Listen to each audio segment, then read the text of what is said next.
All right, everybody. So what we're going to be looking at today are estimating function values with Taylor and Maclaurin series, right? And so there's going to be two different types of problems that you have to learn how to solve in this section. And they're worded pretty similarly, and you need to know the difference between them, okay? So you're going to learn how to do the two different things. One thing you're going to learn how to do is you're going to learn to estimate a function value.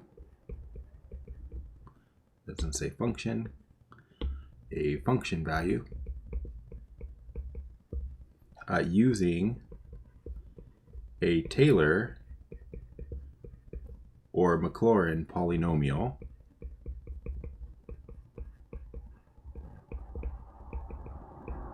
That's one thing you're going to learn how to do. And the other thing you're going to learn how to do is, if we estimate a function value, what is our maximum error? We need an error bound. So learn to, well, I'm not going to learn. We're going to find the error, find a bound for the error if we do estimate a function value.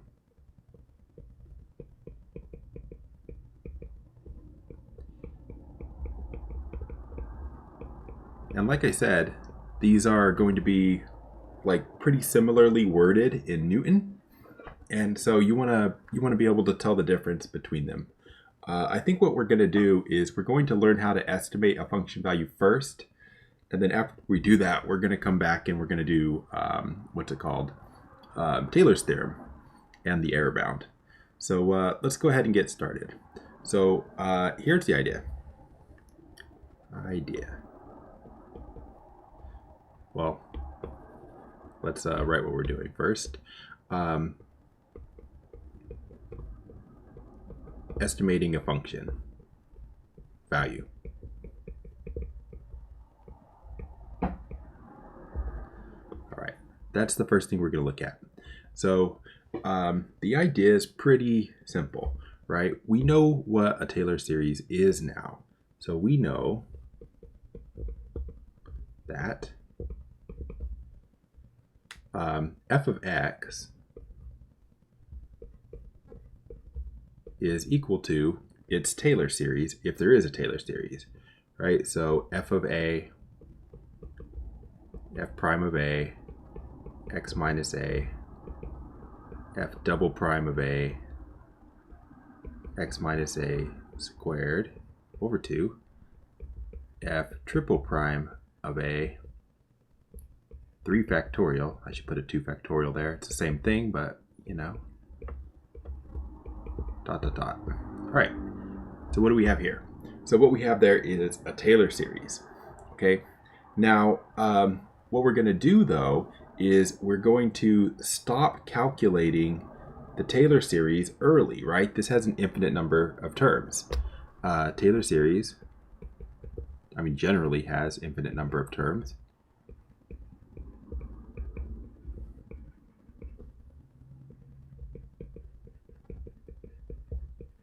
So it generally has an infinite number of terms, and we're going to stop calculating it early. Now we already know that if you stop calculating the Taylor series early, you just get a finite polynomial, which, yeah, you get a finite polynomial. So what we can do here is we can say this basically. So split it up this way. So if I say f of x is equal to, I could say we're going to go f of a, f prime of a, x minus a, plus, I'm not going to write them all in because I need to fit this on the page, plus dot dot dot, and we're going to stop this at the nth derivative here.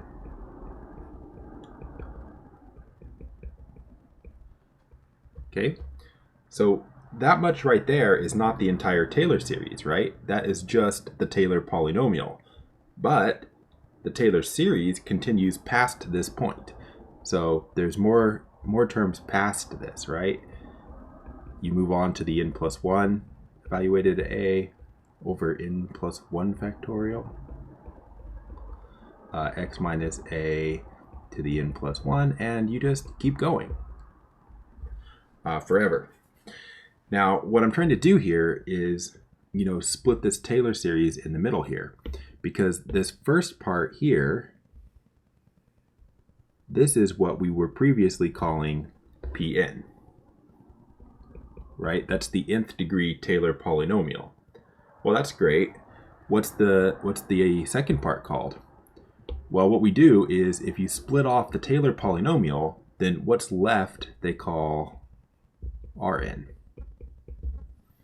Okay, so what we can do is we can say, so f of x is actually Pnx plus Rnx. And so if you estimate a function value, f of x,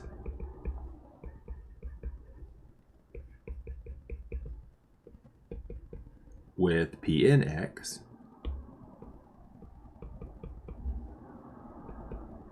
then there is some error.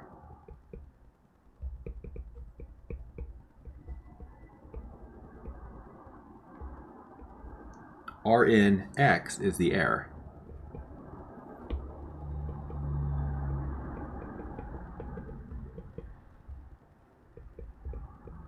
All right, so that's the idea. So what you get is this, right? So what I'm saying is f of x is approximately equal to Pnx. We know that. That's how we came up with what a Taylor polynomial was anyway. And f of x is equal to Pnx plus whatever the error is. Right? So the function value is equal to, right, function value equals, it's the estimate, that's Pnx, plus the error. All right? And that's the basic idea here. And so actually estimating, to actually estimate a function value, you just need this right here. Okay? So let's say that. To estimate a function value,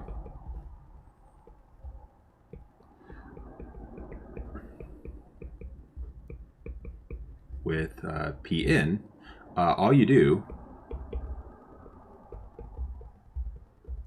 is this. Step 1, you're going to, actually I want to be a little bit more clear here. So to estimate a function value, I'm going to say f of x sub 0. So I'm using x sub 0 to indicate that that's x sub 0 is a number that we know. So to estimate a function value f of x sub 0 with Pnx, what you do is this. Number 1, you're going to have to compute the Taylor polynomial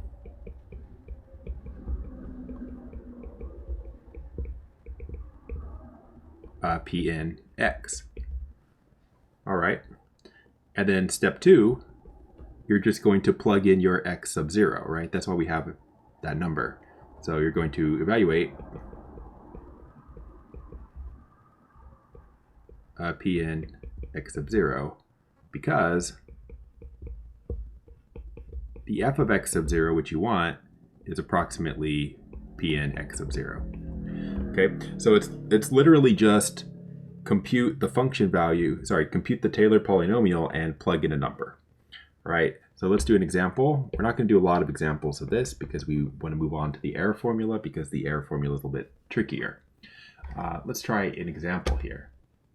So this is straight off the homework, if I can find one. Yeah, all right.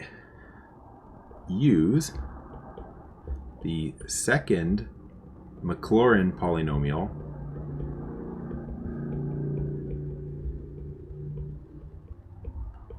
to estimate secant 1.5. They say actually a little bit more. They say the second Maclaurin polynomial for secant x to estimate secant 1.5. Round to 4 decimal places.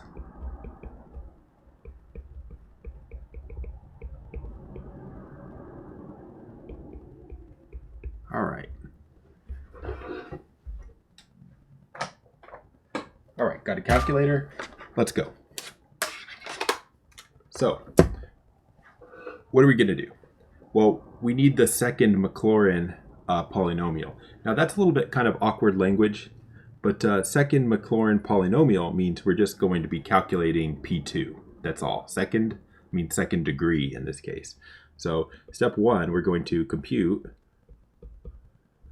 P2 using, well, it's let's see what we know. We know the f of x is secant x. We know the a, what's the a? 0. Why is it 0? Maclaurin series, right? Maclaurin series always is a equals 0. So secant f of x is secant x, a is 0, and n is 2, right? Second degree here. So we make this little table, which we've made a few times. So we go in, we go 0, 1, 2. We're going to need the nth derivative. So the nth derivative is going to be, we're going to start with secant x. I'm going to need some more room, it looks like. So I'm going to need secant x. I just erased that. That's not what I was trying to do. I was just trying to give myself more room. All right. So f in x, the first one is secant x, the one that you start with. And then let's go. So the derivative of secant x is secant x tangent x. And then you need the derivative of secant x tangent x.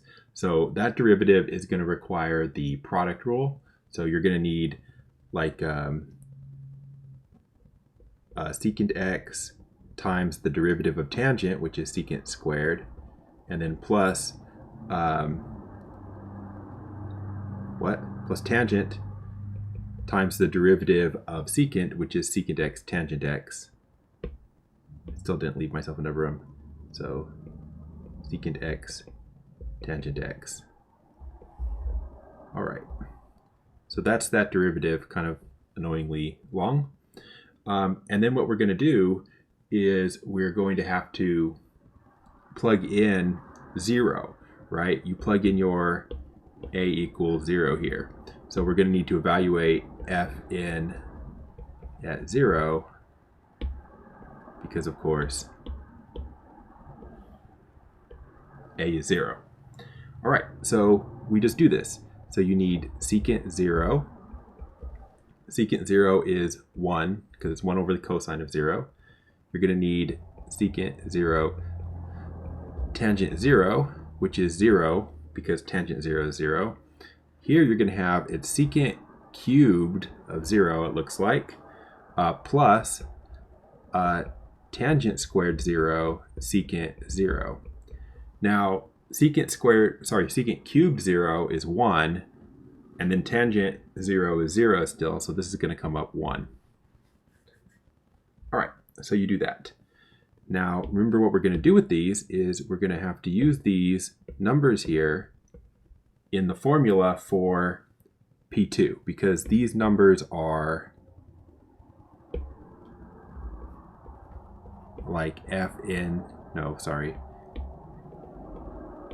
This is f of 0, this one is f prime of 0, and then this one is f double prime of 0. That's what we were calculating, right? So P2 is what?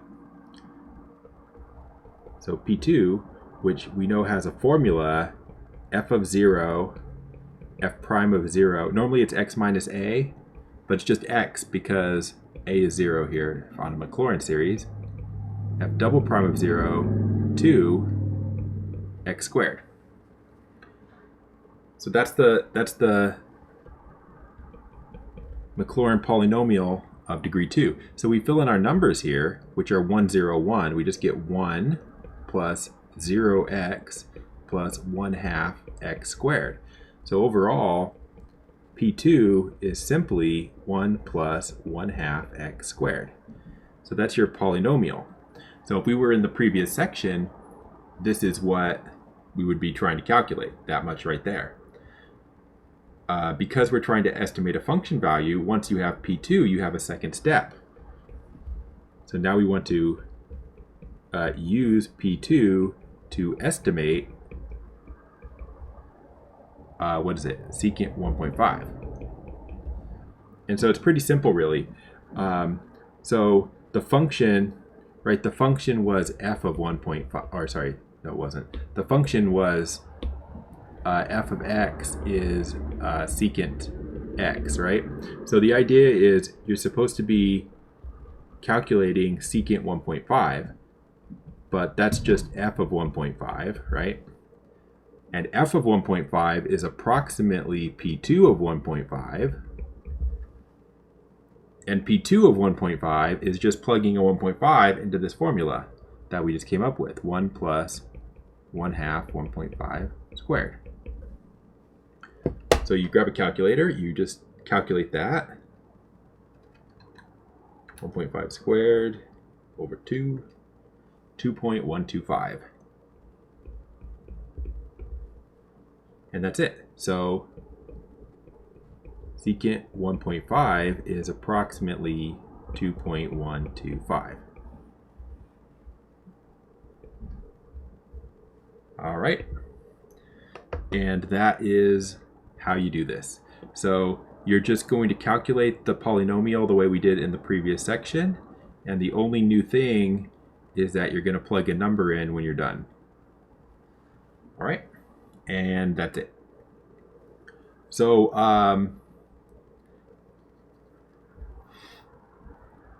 yeah, that's it. So I think what I want to do is actually move on to the error formula, because the error formula is a little bit trickier here. Okay, so error formula. Give me a second. Okay, here we go. So what we had before, well, again, let's write what we're doing. So let's find error in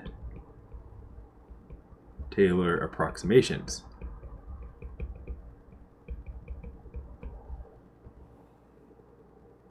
All right. So remember what we wrote up here. So we just came up with this. We came up with, we saw that f of x was going to be equal to Pn x plus Rn x, right? Rearranging this,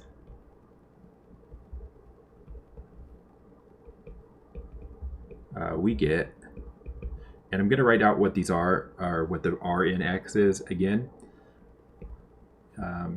pretty soon.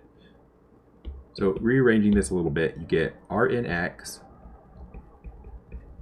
is equal to, you would just basically subtract,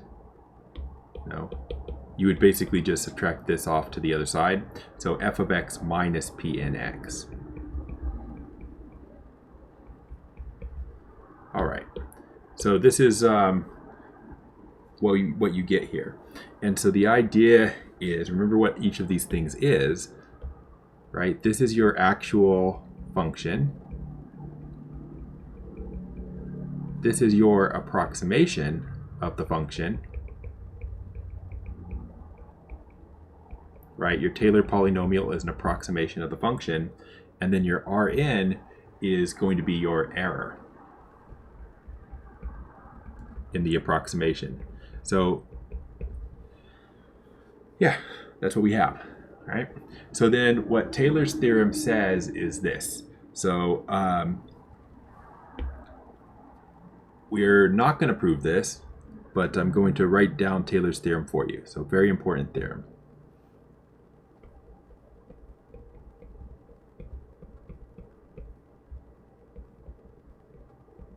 Taylor's theorem.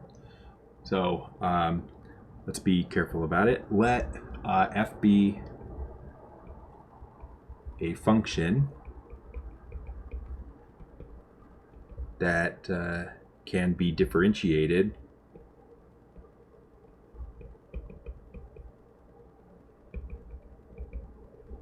n plus 1 times. You'll see why it needs to be n plus 1 times that we can take the derivative on an interval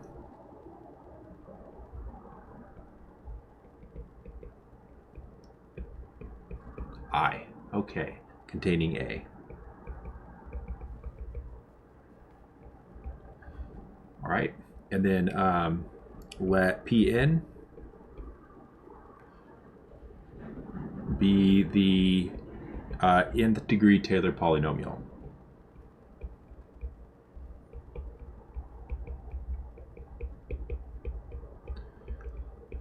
Of f at A.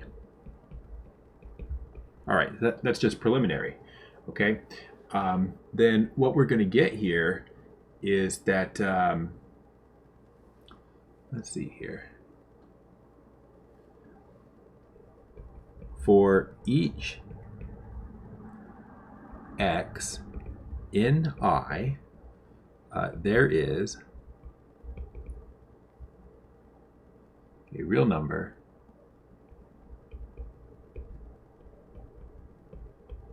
C between A and X such that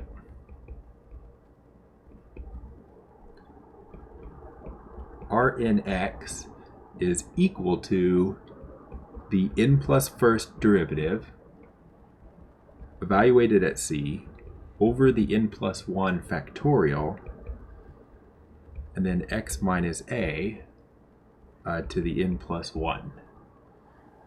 Okay, I want to stop here for a second and just look at this. So if you go and look at the remainder that we wrote way up here, right? The remainder has an n plus 1 derivative in it, an n plus 1 factorial, an n plus 1. It starts at n plus 1, right? But then actually it continues on.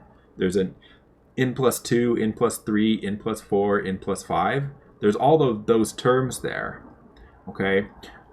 It goes on for an infinite number of terms. But it turns out that if this is a convergent series, that the term that you actually see here, the n plus 1 term, is actually the most important. It's going to be the biggest value.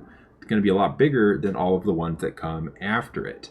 And so the actual remainder is not that one single term that's listed right here, but that's very closely related to the remainder. And so what it actually says down here is that the remainder is equal to a term that looks like that first term. The only reason it's not that first term is, you know, the number here is not an A, and yeah, the number there is not an A, basically.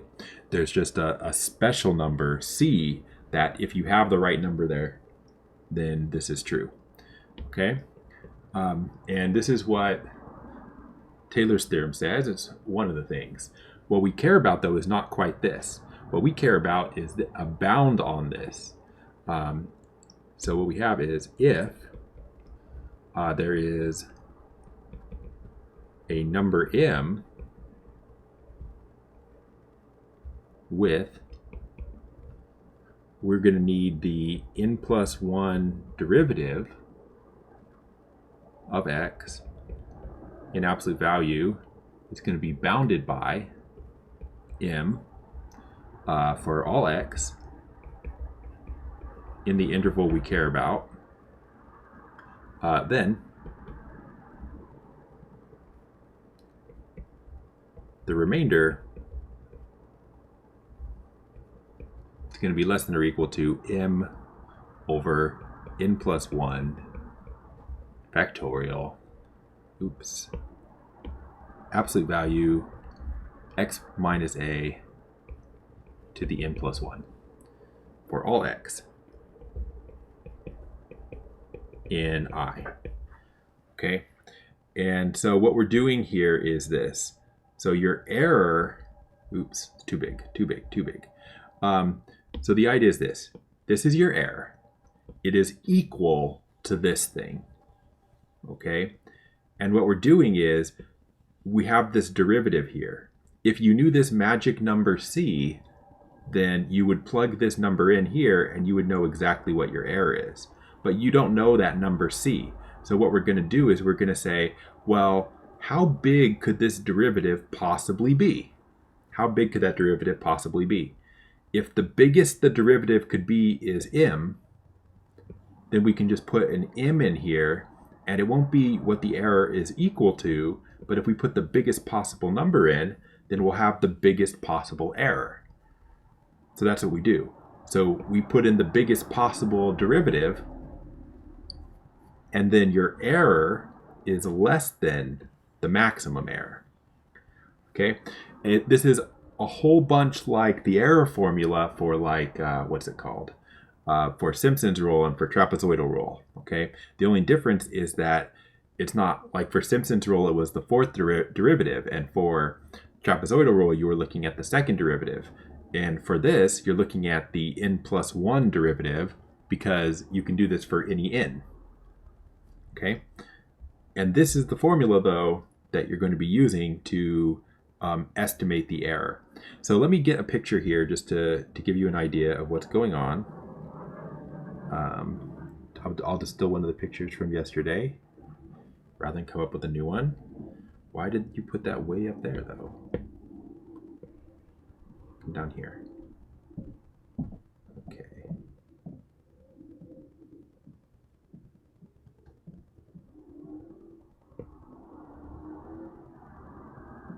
Okay, good enough. Let me figure out this. Okay, good. So, good to get a color.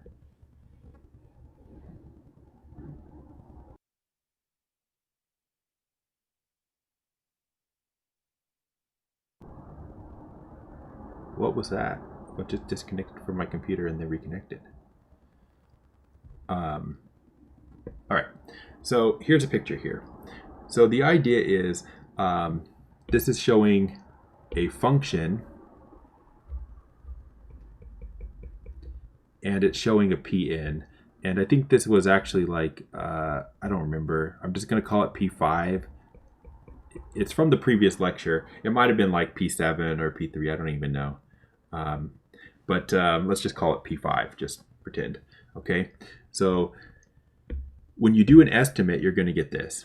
So, so if you use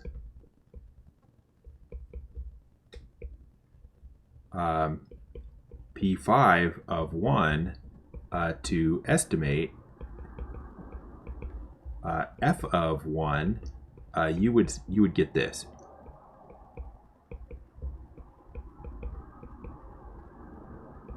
What's this? What I'm about to draw over here, right? You've got this actual function value. At 1, this looks like it's at 20. Probably not exactly at 20, right? So actually you have f of 1, I'll just say equals 20. But f of 1 equals 20. Now, P5 of 1 is not 20, right? It's down below that. If you use P5,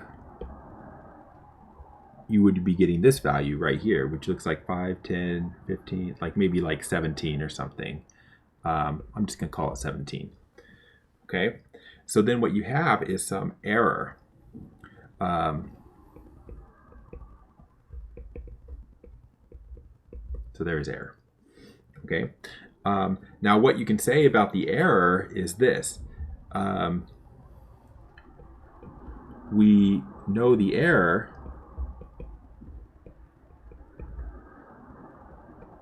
is Rn of x, where Rn would be less than or equal to m n plus 1 factorial, which actually for this one would be, if we did P5, would be 5 plus 1 factorial, and then we would have the x minus a. Now this was a Maclaurin series, so the x the x is 1 and the a was 0. The x was 1 because that's what we were computing here, putting a 1 in right here. The a is 0 because it was a Maclaurin series. So you would have had 1 minus 0, and then it would have been to the 5 plus 1 power, like that.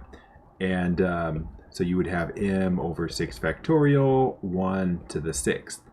And if we knew m, which we don't, we would have an estimate for the error, or a bound for the error.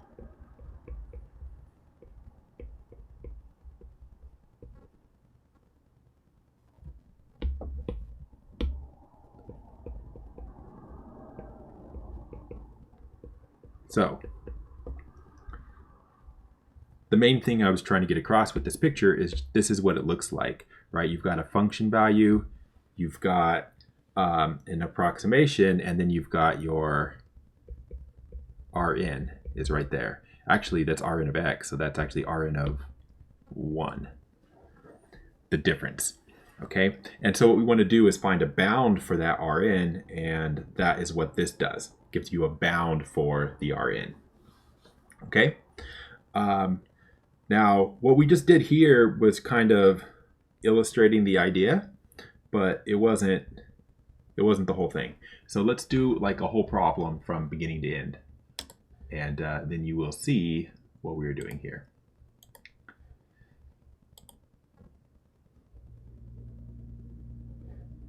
Okay, that's fine. Really? Sorry. Okay, good. This is, you're going to have ones just like this, probably more than one just like this. So if you can follow this, you'll be good to go. Example. Suppose you estimate the square root of 5 using the first, it says first, I'm going to use the second.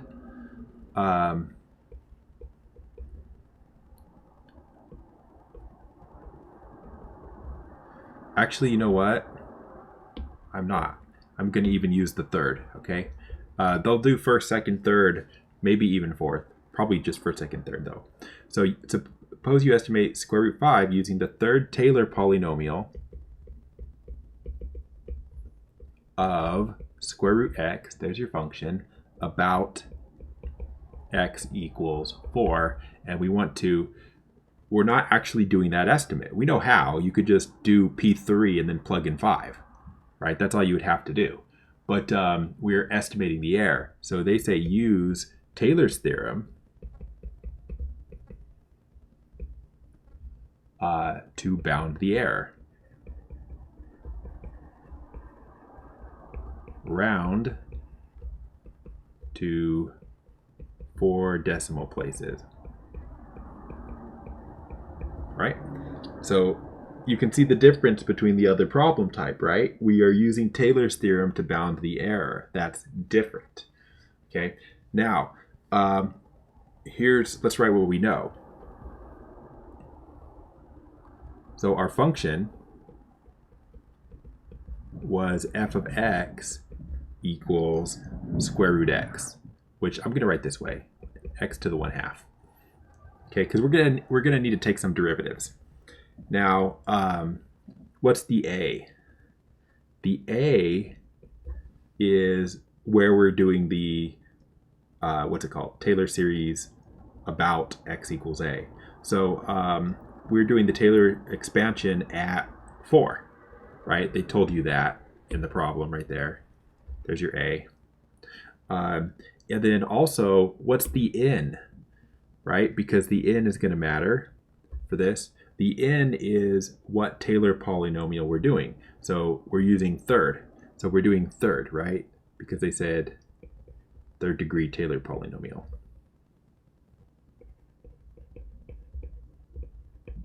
Which was, P3. So all of that information is given. Now what we're not doing is actually approximating the square root of 5. That is not what we're being asked to do, right? right? Like square root of 5 is a little bit bigger than 2. Great, but that's not what we're doing. What we want to know is, if you do that, what would the error be? Okay, so once we know this, let's look at the error formula. So look at the error formula.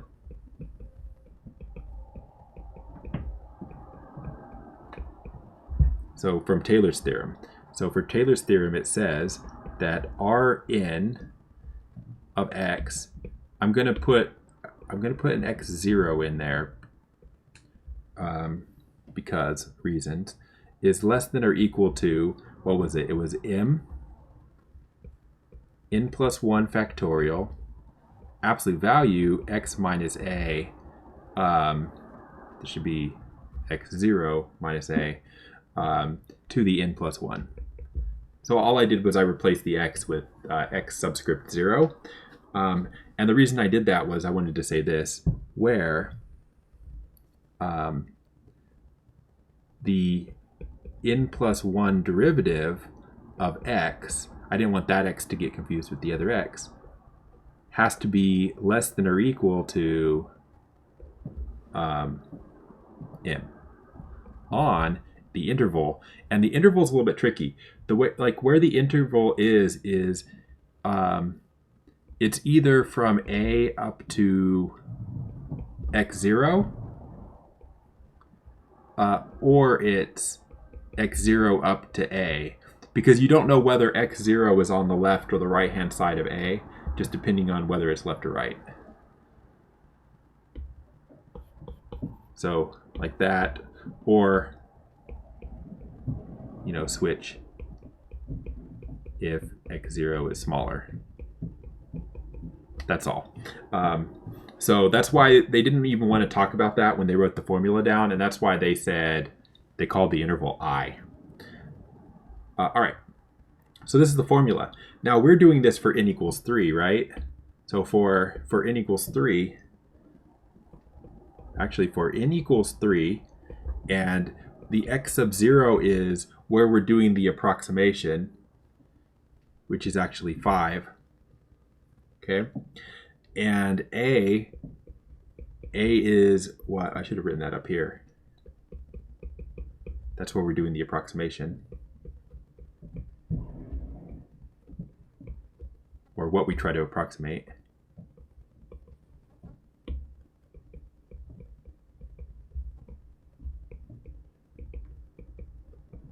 So the x value we want to approximate f of x0 for. All right, so n is 3, x0 is 5, a is 4, right? We've got all the information. So you've already got this, actually. You've already got this. You've already got Rn, right, R3 of 5 is actually going to be less than or equal to m. We still don't know m. The n plus 1 is going to be the fourth derivative, right? Because 3 plus 1. x0 minus a, that's going to be 5 minus 4. N plus 1 is going to be to the fourth power, right? All we're missing is the m for the formula. We just need m.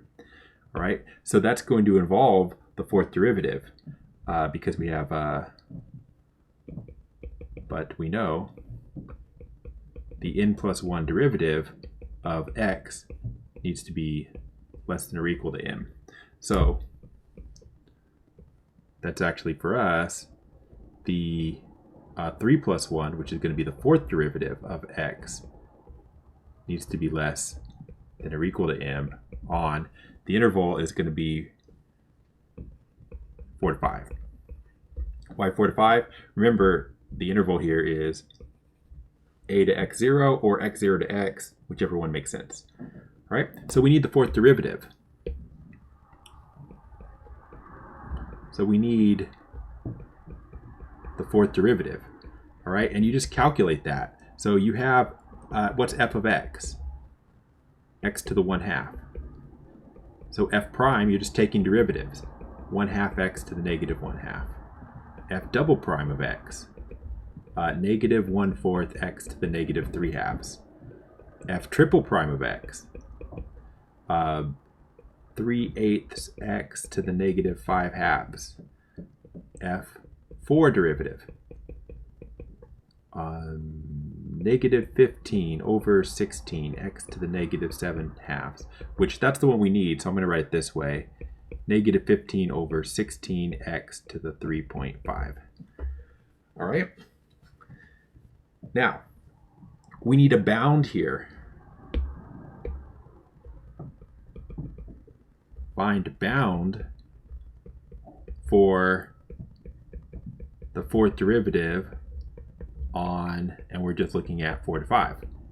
So you've got this, negative 15 over 16x to the 3.5, and that's going to be less than or equal to, well, between 4 and 5, what makes that the biggest, right? So you're just looking at here. So this thing right here, actually at x equals 4, this will be the biggest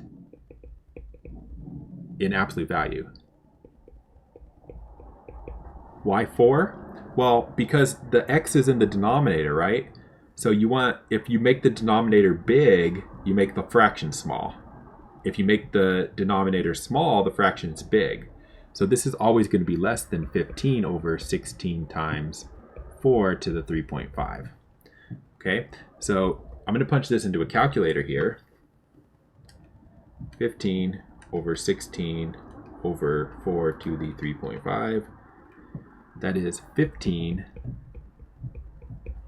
over 2048. When you get that, that is your m. Okay, so now you have m, and we can go back and we can just finish this now. So R3 of, I guess, 5 is going to be less than or equal to m over, what was it, 4 factorial, 5 minus 4 to the 4? Is that what it was? Yeah. So that is m, which you just put in, 15 over 2048, over 4 factorial, that's 24, times 1 to the 4th. And we have 15 over 2048 over 24. And I get a decimal here, and it's 0.0003, and it keeps going, but don't forget to round to 4 decimal places.